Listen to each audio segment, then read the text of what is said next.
আসসালামু আলাইকুম। আমাদের সমাজে পুরুষ মানিয়েই দৈত্য। তারা সংসারের সব সময় চাওয়া পাওয়ার ভিতরেই সব সময় থাকে। ঈদ আসা মাত্রই তাদের ব্যবহার হয় দৈত্যের মতন। কারণ আমরা ছোটোকালে আলিপ্লালে দেখছি, জানি যে পাথর ঘষা দিলে দৈত্য হাজির হইতো, আর দৈত্যদের যাই বলতো সে দৈত্য সবার কথাই পূরণ করতে চেষ্টা করত। একটা পুরুষ মানুষ ঠিকই ওই দৈত্যের মতন, কারণ বোন ভাগ্নি বোন জামাই তাদের মন জোগানো হয়, বাবা মায়ের মন জোগাতে হয়, স্ত্রী সন্তানের মন জোগাতে হয়। এই মন জোগাতে জোগাতে তার জীবনটাই শেষ হয়ে যায়।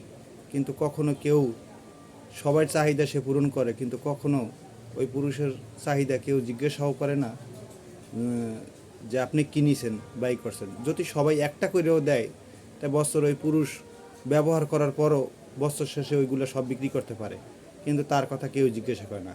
একটা পুরুষ যখন ভাই 200 টাকা দিয়ে কিন্তু ঈদ পার করতে পারে, যদি একটা পাঞ্জাবিও হয় সে নামাজটা পড়ে সে কাজে আবার নেমে যাইবে। কিন্তু একটা ঘরের স্ত্রীর কাছে যদি 5,000 টাকাও দেন, তারপরও জিজ্ঞাসা করবে যে আচ্ছা এই 5,000 টাকা কি আমি মার্কেট করব না আমার ছেলে সন্তানের মার্কেট করব, এই কথাগুলো বলে। কিন্তু কোনোদিনও বলে না যে আপনি কি করবেন। মানুষ এটাই স্বার্থপর।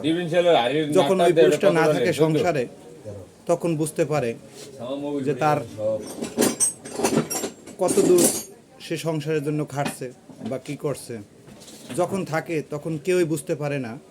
সবাই স্বার্থপর এই দুনিয়াতে, সবাই স্বার্থের জন্য হাসিল করে। যখন ওই মানুষটি চলে যায়, যেমন একটা মানুষ কবরে চলে গেলে যেমন আমলনামা বন্ধ হয়ে যায়, আর ওই সংসারে যদি পুরুষটা মারা যায় তখন দেখা যায় যে ওই সংসার দেখার মতন আর কেউই থাকে না, আর আবদারও আর কখনো কারোর কাছে করতে পারে না।